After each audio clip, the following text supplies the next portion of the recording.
இதற்கு முன்னர் எனக்கு கிடைத்த பல்வேறு தகவல்களை நான் போலீஸ் உயர் மட்டத்திடம் பகிர்ந்து கொண்டேன்.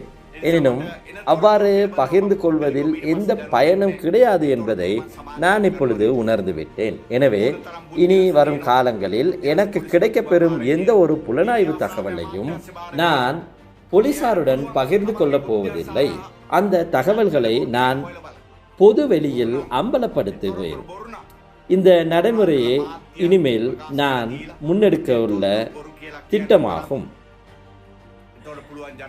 பல உயிர்களை காவு கொண்டு ஆட்சி பீடம் ஏறிய ராஜபக்ஷர்களுக்கு ஜனாதிபதியின் உயிரை காவு கொண்டு ஆட்சி கைப்பற்றும் முயற்சியை மேற்கொள்வது ஒன்றும் புதிய விடயமாக இருக்க முடியாது.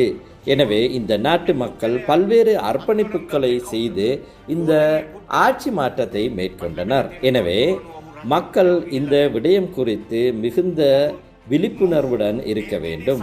இந்த கைது செய்யப்பட்ட ஜீவராஜன் என்ற நபருக்கு என்ன ஆனது? அவர் பிணையில் விடுவிக்கப்பட்ட போது யார் அவருக்கு கையொப்பமிட்டார்? அவரிடமிருந்து 2 கடவுச்சீட்டு உள்ளிட்ட ஆவணங்கள் மீட்கப்பட்டிருந்தன.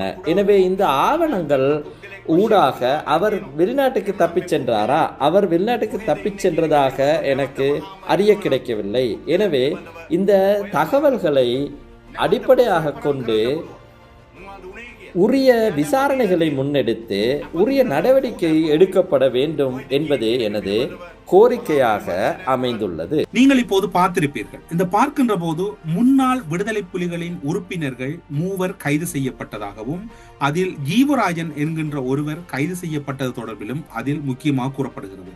கருணாவோடு இருந்தவர்கள் தான் இந்த விடயங்களில் கைது செய்யப்பட்டார்கள் என்பதையும் அவர் ஆங்காங்கே அவருடைய இதற்கு முன்னர் இந்த நீங்கள் கேட்ட காணொளிக்கு முன்னர் வரக்கூடிய செவிகளில் அவர் குறிப்பிடுகின்றார். இப்போது குறிப்பிட்டது ஜனாதிபதியின் பாதுகாப்பு தொடர்பாக அவர் குறிப்பிட்ட விடயம்.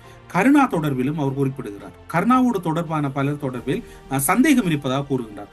3 ஜனாதிபதி தொடர்பில் அல்லது ஜனாதிபதி மீது ஒரு தற்கொலை தாக்குதலை நடத்த திட்டமிட்டார்களா என்கின்ற சந்தேகத்தை அவர் எழுப்புகின்றார்.